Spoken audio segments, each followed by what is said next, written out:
What's up, guys? The diary series has been put off for a while now because my mic broke.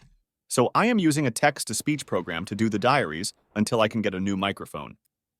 Honestly, it's been a phenomenal week, especially the weekend. Today I was able to just sit around the house and relax, go to the gym, and get a few things done like laundry and basic cleaning.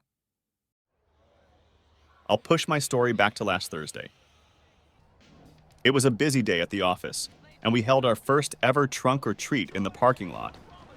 With minimal advertising and being located away from other businesses, I'd say it was a pretty good turnout.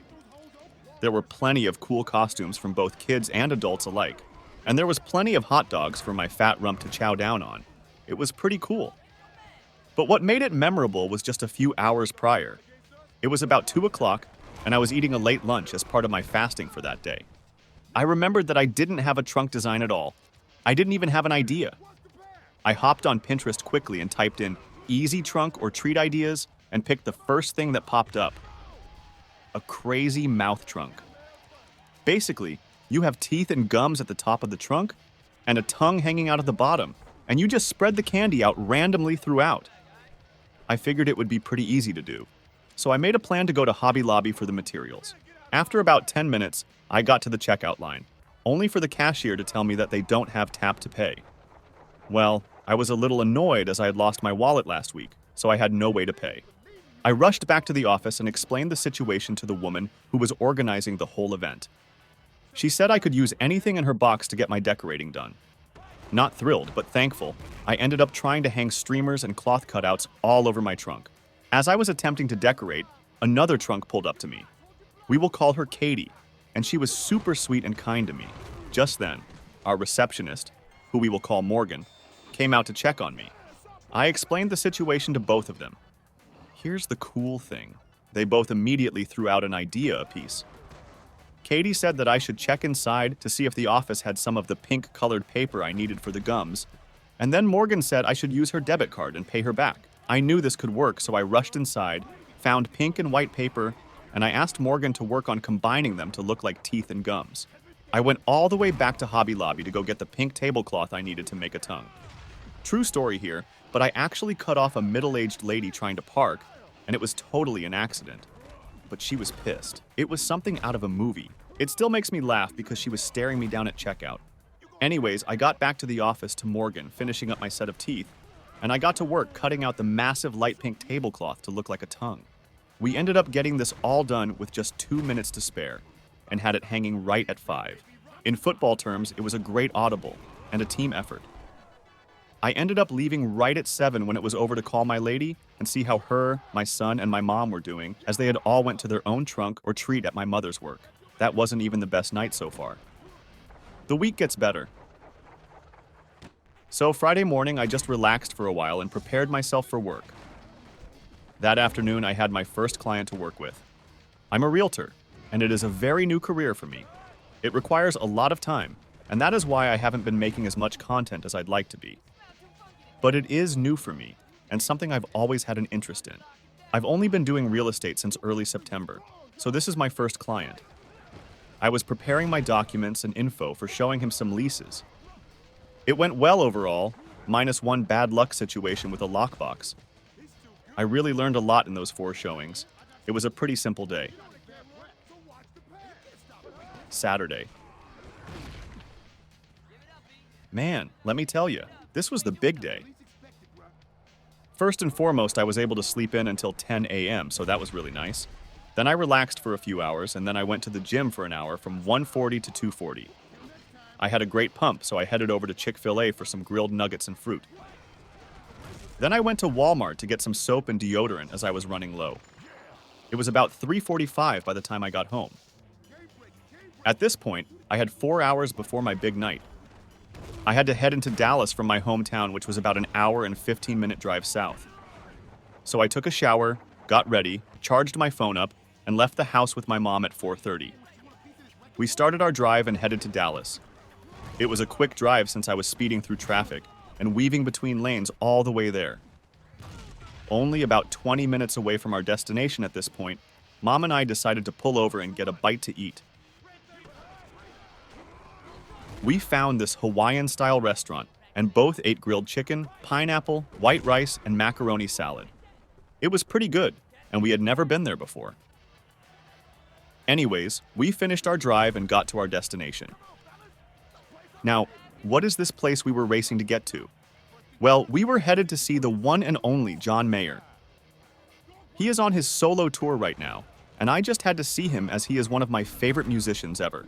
I can't begin to explain how much his music has helped me on an emotional level, as well as a professional level, as I am a musician as well. If you aren't familiar, John Mayer is one of the greatest guitarists of all time. Combine his playing ability and knowledge of the instrument with his near-perfect pitch voice and his poet-like unique lyrics, and you've got a musical genius. I could go on and on, but I really can't take up too much time talking about John Mayer and my appreciation for his music. John, if you ever see this, I would do anything to jam with you. So he, of course, played a phenomenal show. The crowd went crazy for every song and for his entrance and leaving of the arena. An hour-and-a-half show of just him and just an acoustic guitar with no band, and a 2-song encore later, and he was gone. It really was an incredible show. We left the arena quickly, but soon got stuck in the post-show traffic for almost an hour.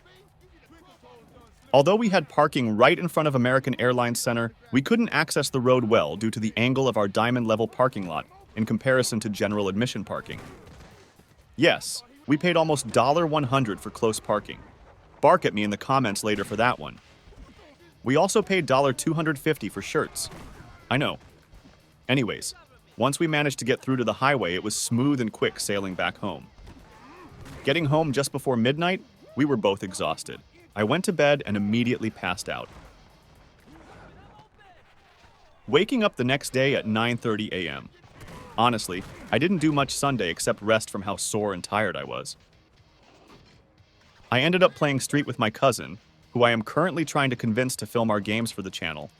It's a work in progress. Anyways, fast forward to today, Monday.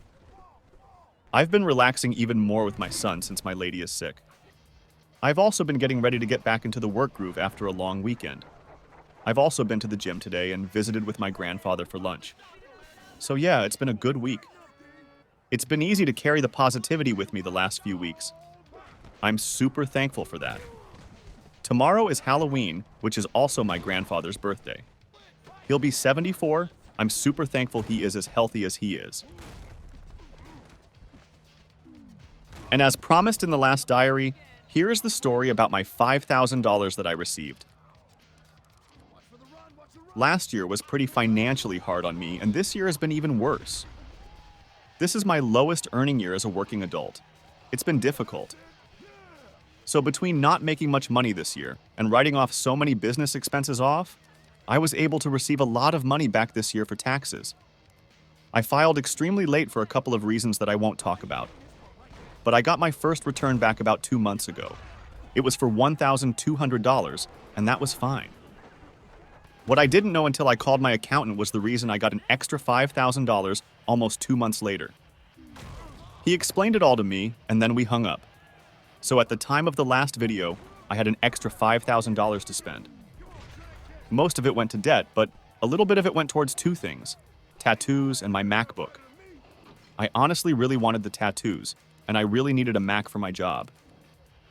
It's hard to do real estate from a phone.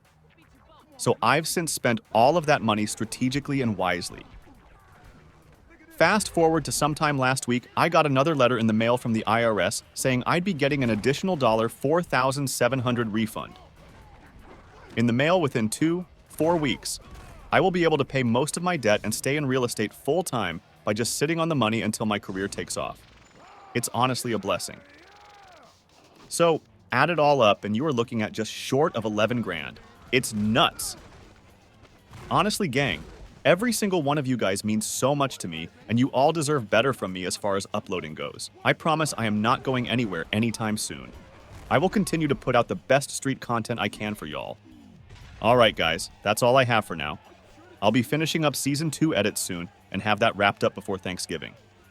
And seriously guys, start throwing suggestions or content ideas y'all would like to see for the channel.